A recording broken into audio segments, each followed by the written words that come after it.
L'Église catholique fait mémoire de saint Casimir. Il naquit à Cracovie en 1458.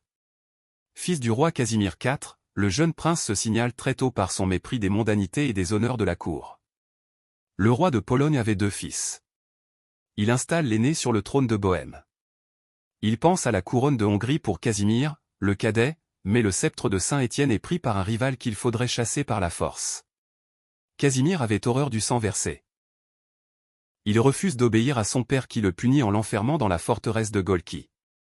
Son père étant parti en Lituanie, province polonaise à l'époque, Casimir est libéré de prison pour gouverner le royaume.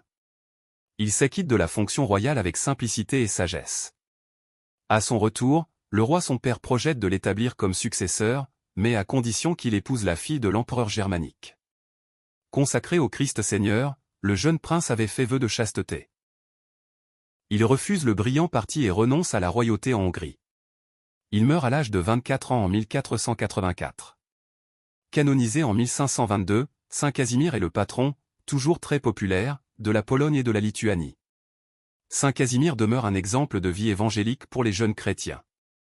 Il menait une vie ardente et sobre, la prière lui tenait à cœur, avec en même temps le dévouement aux affaires publiques. Il aimait proclamer et il le pratiquait. Rien ne fait plus d'honneur aux chrétiens que d'honorer Jésus-Christ dans la personne des pauvres, un beau programme pour le carême. Casimir était toujours joyeux, même pendant sa maladie, la tuberculose qui l'emporta très vite. Casimir vient du slave Ka, assemblée émir, la paix. Saint Casimir, priez pour nous. Évangile. Ils le condamneront à mort. Gloire et louange à toi, Seigneur Jésus. Moi, je suis la lumière du monde, dit le Seigneur. Celui qui me suit aura la lumière de la vie. Gloire et louange à toi, Seigneur Jésus. Évangile de Jésus-Christ selon saint Matthieu. En ce temps-là, Jésus, montant à Jérusalem, pria par les 12 disciples. Et, en chemin, il leur dit : Voici que nous montons à Jérusalem.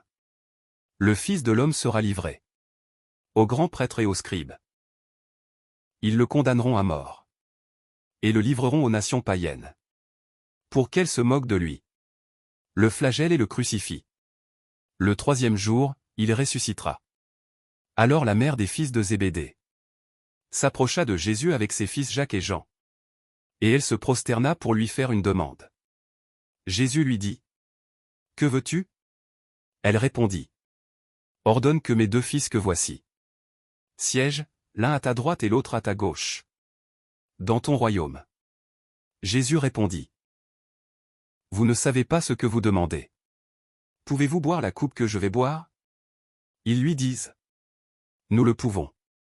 Il leur dit : Ma coupe, vous la boirez. Quant à siéger à ma droite et à ma gauche, ce n'est pas à moi de l'accorder. Il y a ceux pour qui cela est préparé par mon Père. Les 10 autres, qui avaient entendu, s'indignèrent contre les 2 frères. Jésus les appela et dit : Vous le savez. Les chefs des nations les commandent en maîtres. Et les grands font sentir leur pouvoir. Parmi vous, il ne devra pas en être ainsi. Celui qui veut devenir grand parmi vous sera votre serviteur. Et celui qui veut être parmi vous le premier sera votre esclave. Ainsi, le Fils de l'homme n'est pas venu pour être servi, mais pour servir et donner sa vie en rançon pour la multitude. Acclamons la parole de Dieu.